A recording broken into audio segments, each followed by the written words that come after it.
Bonjour à tous et bienvenue dans les clés de la liturgie sur RCF Hauts-de-France, un nouvel épisode de cette série consacrée à la compréhension de la messe. Et cette semaine, nous nous penchons sur un beau rite que nos auditeurs connaissent sûrement, le rite de la paix. Juste avant de communier au corps et au sang du Seigneur, l'Église a pris l'habitude de vivre ce rite de la paix.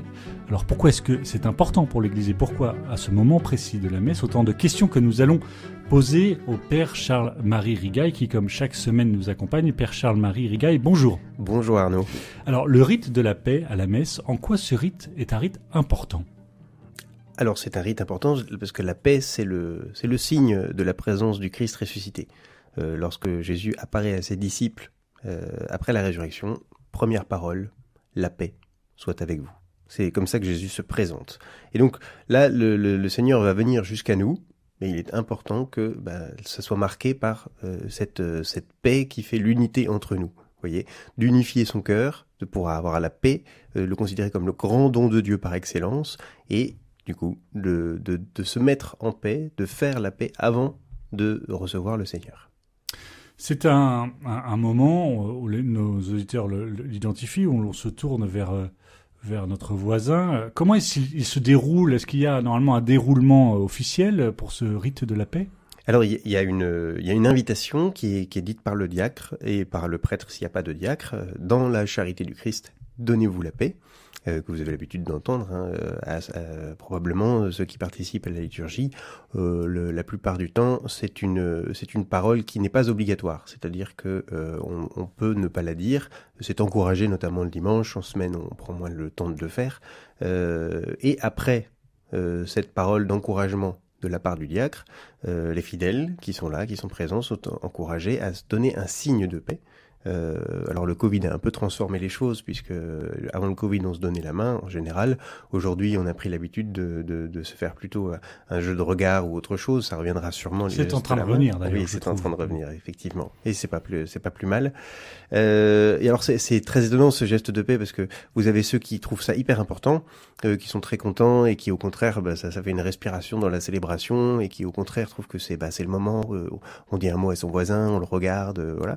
Puis d'autres qui disent non, c'est pas le moment. On va recevoir le Seigneur, on est très recueillis. Et puis maintenant, hop, brouhaha dans l'église, petit moment de flottement. C'est vraiment pas le bon moment. Vous voyez, on a les deux. Il y a ceux qui aiment beaucoup et ceux qui n'aiment pas du tout. Et on retrouve aussi ça d'ailleurs chez les prêtres, ceux qui le font souvent, ceux qui le font peu. C'est assez étonnant et ça montre que ce geste-là, il mérite d'être approfondi, parce que on voit bien que dans un sens comme dans un autre, il y a quelque chose qui doit être affiné par rapport à la compréhension de ce geste. Alors deux questions me viennent en vous écoutant là, c'est-à-dire que si ce geste de paix n'est pas réalisé dans l'assemblée, pour autant il y a toujours un rite de la paix dans la célébration de la messe, oui, bien qui sûr. Est juste manifesté par le célébrant. Oui. Je vous laisse la paix, je vous donne ma paix. Vous l'avez entendu, celui-là, c'est cette parole. Il y a toujours une belle prière de paix à ce moment-là, qui se termine ou pas par le geste de paix, mais il y a toujours cette paix du Christ qui est donnée et qui est apportée. Et alors justement, sur le moment, pourquoi est-ce que c'est à ce moment-là? Vous nous l'avez dit, c'est avant de communier, il faut qu'on se prépare, qu'on s'unifie, qu'on se rappelle que l'on doit être en paix, que la paix vient du Seigneur, mais ça a toujours été à ce moment-là dans l'Église, et est-ce que parfois certains ont imaginé de bouger? Alors, c'était une grande question du pape Benoît XVI, qui pour les raisons que j'ai citées, en disant ça fait un moment de brouhaha alors qu'on est censé être les plus recueillis possibles, est-ce qu'il n'est pas imaginable, en reprenant l'histoire de la liturgie, de regarder si ailleurs et dans l'histoire de la liturgie latine, ça s'est pas fait à d'autres moments, des moments particuliers dans la messe.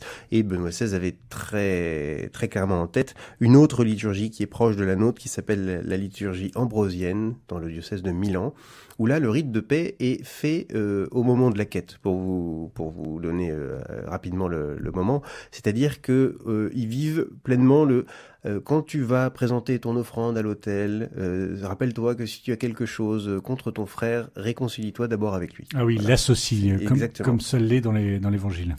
Et les chercheurs ont donc fait le travail que le pape leur avait demandé, et ils sont revenus avec la conclusion que, en fait, ça c'était le rite ambrosien, et que c'est une tradition très ancienne de ce rite-là, mais dans le rite latin, il avait toujours été à ce moment-là. Parce que, en fait, c'est le Christ qui vient et qui donne la paix. pour les Romains, ils comprenaient ça comme la venue du Seigneur qui offre la paix. Et donc le pape Benoît XVI, très humblement, parce que lui aurait aimé que ça bouge, a dit, mais en fait, si la tradition dit que ça a toujours été à cet endroit-là, je ne me pense pas suffisamment au-dessus de la tradition pour le déplacer. Et donc il a choisi de le laisser à ce moment-là, signe du Christ qui vient et qui apporte la paix. Le Christ est présent sur l'autel, c'est lui qui donne la paix. Parce que dans le rite ambrosien, du coup, le Christ n'est pas encore présent. C'est la paix, c'est une paix plus humaine, c'est la paix qu'on fait entre nous. Alors que dans le rite que nous avons l'habitude de faire, la paix vient bien du Seigneur. Et alors c'est beau aussi parce que en Orient plutôt, par exemple quand on va au Liban, la paix vient vraiment physiquement de l'autel. C'est-à-dire que le prêtre transmet la paix. En France, on se donne la paix de manière aléatoire dans toute l'assemblée avec son voisin, etc.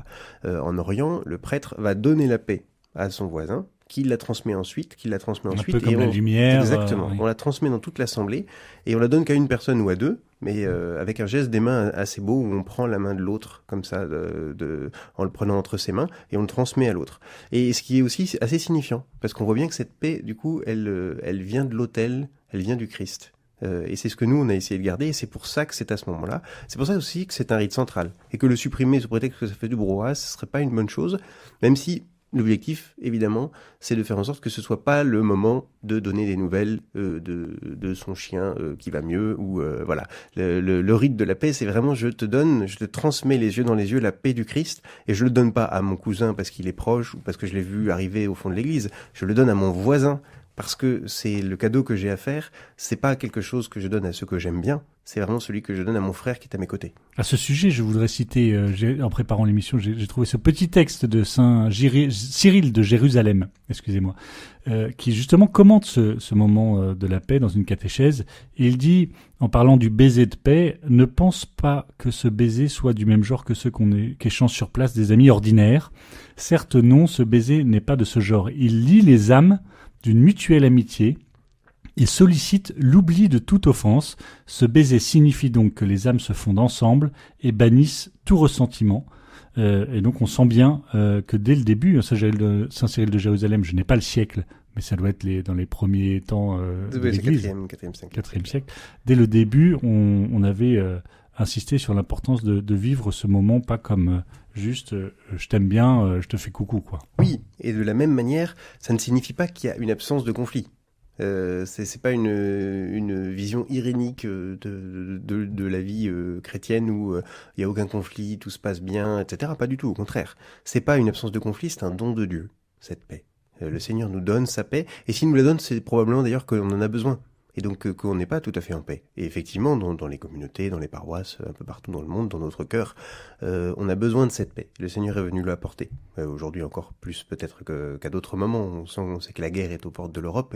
Et du coup, cette paix du Christ, on peut essayer de la recevoir encore plus et se souvenir à ce moment-là que le Seigneur est venu nous apporter la paix. Il est considéré, il était attendu comme le prince de la paix. Et donc le Seigneur qui vient à nous, il vient en nous donnant cette paix. D'où l'importance peut-être de cette parole que l'Église nous demande de prononcer en même temps que le geste de paix. Oui, qui n'est donc pas bonjour comment vas-tu, mais la paix du Christ. Et donc on se donne à ses voisins la paix du Christ. Dans la charité du Christ, frères et sœurs, dans la charité du Christ, donnez-vous la paix, dit le diacre. C'est bien cette paix qui vient du Christ et on le donne au nom du Christ. Je dis pas mais moi j'ai plus de conflit avec toi ou il y a quelque chose qui vient de moi, ça vient pas de moi, ça vient du Christ. Merci beaucoup, Père Charles-Marie Rigaille, de nous avoir un peu éclairé sur ce rite de la paix au cours de la messe. La semaine prochaine, nous verrons le rite de la fraction du pain. Et j'invite tous ceux qui nous écoutent et qui voudraient en savoir un peu plus à se rendre sur le site rcf.fr, à chercher les clés de la liturgie. Vous verrez qu'il existe déjà une bonne trentaine d'épisodes pour découvrir, approfondir la liturgie catholique et en particulier la messe. Merci beaucoup. Avec plaisir.